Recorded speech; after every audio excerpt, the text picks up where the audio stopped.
بسم الله الرحمن الرحیم. میرم بخیر ما شما به طرف بولیان دیتا تایپ. به زمانی که ما شما بولیان دیتا تایپ استفاده میکنیم، ما به خاطر از این استفاده میکنیم که میخوایم زمان کندیشن بدیم. مثلا در کندیشن چی میگیم که اگر x مساوی بر 12 بود، تو برای ما چی کار کو؟ بولیان مثلا یک قیمت بده بگو true هست، یعنی دقیقاً درست است دیگه. یا مثلا ما میگیم x ولیوش مگه مساوی بر 12 بود، باز برای ما چی بگه؟ بگو که true است.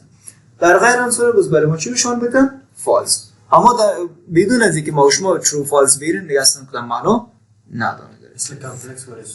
و زمانی که ما شما بریم و از کندیشن ها استفاده کنیم، اونجا باز میتونیم بولیان رو دقیقاً کار کنیم. فعلا یک معرفیشون هست. مثلا میگیم چی کار کن؟ میگیم پرینت کو برای ما تایپ چی رو بگه در اینجا؟ تایپ true.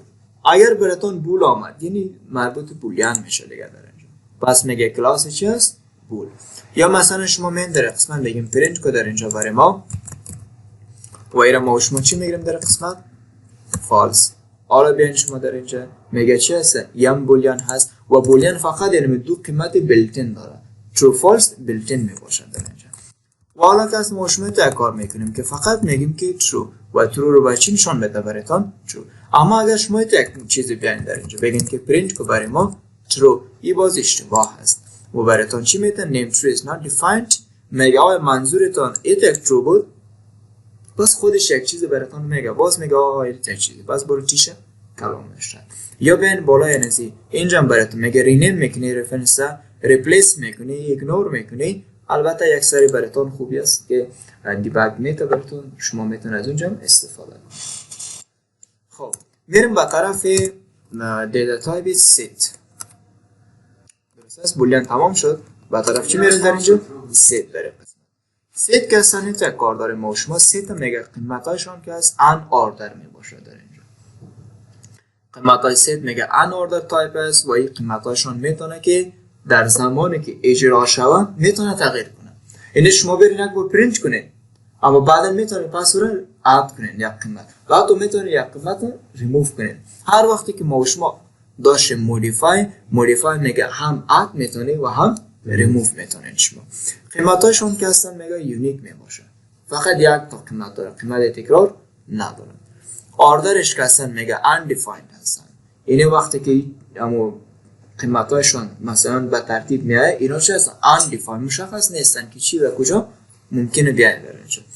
it may return the change sequence of the element. ممکن است که مثلا همین تغییر یافته سیکونس برای شما چاپ کنه. مثلا که ما اول بگیریم احمد، عدد میتیم محمود، عدد میتیم باز مثلا میگیم در اونجا مقصود پرینت کن. اما باز وقتی که پرینت میکنیم اول باز چی میکنه؟ قیمتاشون مثلا out order برای ما چاپ میکنه، یعنی به ترتیبی که ما خواستیم اوتو چاپ نمیکنن برای شما.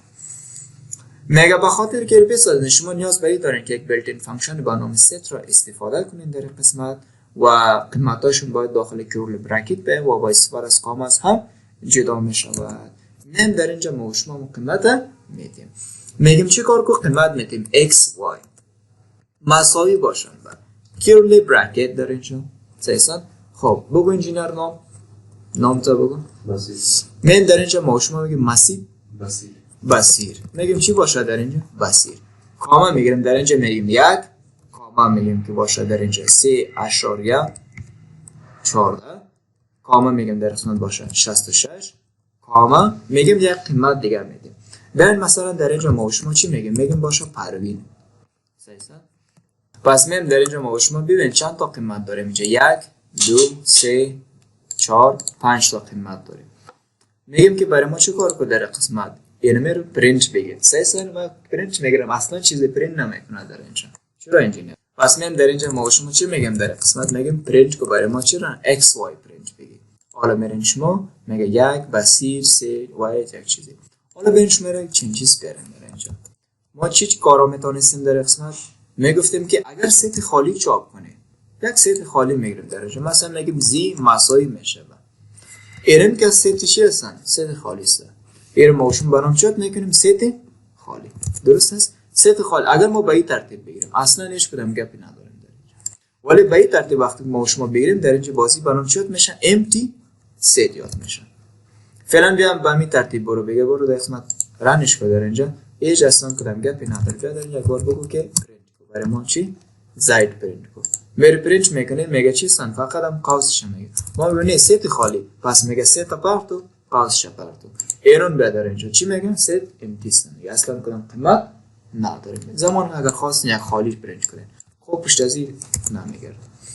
ما و شما میگه اگر میخواین یک چیزی اد کنین برازی پس چی میگیریم در اینجا نام خودی ست میگیریم نامش است xy dot add کو برای ما سعی کو وقتی که از add استفاده میکنیم میگه چی self dot element که آمد میگه یک عنصر برده اینجا اما در self اصلا کاری نگه. پس عنصر چی داریم بسیر 1 3 2 نداریم هم اینجا پس ما میگیم چی رد کو درش دوره میگیم رد کو. حالا میایم در اینجا میگیم پرینت کو برای ما xy بیا در قسمت پرینت بگی ببین قیمت ها چی شد تغییر کرد در اینجا 1 66 3.4 پروین 2 بس. ما گفته بودیم که قیمتی که در داخل ست ما و شما میخوام پرینت کنیم ان آردر است. این دیفاین شدگی نیست چی رو در کجا خواهد پرینت کنه برای ما.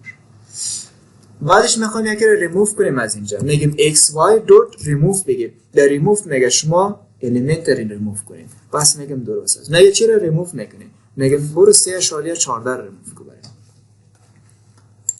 بعدی کار کردی بگو که پرینت کو برای ما xy دوباره بیاین در اینجا میگه بار به این ترتیب سعی کو برای ما چی کار کرد بسیر در اینجا ما شما گرفتیم پروین در اینجا اما بعد از ریموو کردن پروین اول اومد بعد از بسیر اومد عدد در اینجا ما شما داریم. پس قیمت های وقتی که چاپ میشه آردرش مشخص نیستن در اینجا فهمیدین در قسمت ایران اگر ما شما بریم یکی دیگر رو ریموو کنیم اینجا میگیم xy dot remove مثلا چند رو ریموو کو یک ریموو کو. حالا بیا در اینجا بگی ای بار به دیگه حالت براتون اومده به این ترتیب است که براتون پرینت میکنه 6 2 پروین و بسیر هست در قسمت. اگر ما شما اد کنیم اینجا میگیم که چیکار کو میگیم xy dot add بگی در اینجا میگه چی اد کنم براتون میگم که برو بگی در قسمت 5.5 اد کو بعدش پرینت کو برام. این به این حالت هستن که برای شما پرینت میکنه. ما در کجا اومد در اینجا. اما اگر در بین هر کدام از این بخوای که پرینت بگیری باز ترتیبا را سعی کن در اینجا برای شما چی نشان میده. من در اینجا میگم اد کو یک کمی را بالاتر میبریم اینجا آمد 1 حالا ما شما در کجا ریموو کردیم بعد 3.4 بعد از این ریموو کردیم بعد از چه ریموو کردیم یک دیگه اد نیستن. ببین قیمت ها در 3.14 بسیر 2 در اینجا قیمت از 2 آمد قیمت از 5.5 آمد بعدش پروین آمد اینجا بسیر پروین اینا پالو هستن اما در اینجا دور رد کردیم پس چی شد یه بیخی دورتر این بیخی دورتر شد سیستم به این ترتیب این قیمت ها آردرش مشخص نیستن دیگه در اینجا خودش اتوماتیک تبدیل میکنه. اگر تو بیای در اینجا اد کنی مثلا زیادتر یک قیمت کردی مثل اینکه ما میگه xy dot add کو برای ما چی را 99 اد کو در اینجا. حالا بیا در قسمت بگو پرینت کو xy را در اینجا ایران بیاره در اینجا بگی 99 در کجا شد اینجا آمد برید 66 99 پروین 2 5.5 بسیر. این قیمت ها در کل چه هستن؟ چین چیز است. اگر ما شما بگیم نه پس چی کار کو میخوایم ریموو کنیم در اینجا xy dot remove بگه در اینجا چرا مثلا میخوای ریموو کنیم میگیم که پروین ریموو کن. ایران بیا در اینجا برو بگی ده چی شد قیمت ها باز به این ترتیب آمد. الان پروین در اینجا بود بعدش عدد بود در اینجا نه این در قسمت اما اینجا پروین از بین رفت. اگر یک حروف دیگه بگیری باز بود دیگه شد. این ما شما در ست که وقتی که استفاده میکنیم قیمت هایشون دیگه چی هستن و حالت ان آردر میباشن. اینجا هم گفتیم که ان آردر کلکشن است. For securing your network, join ACDI Afghanistan Cyber Defense Intelligence.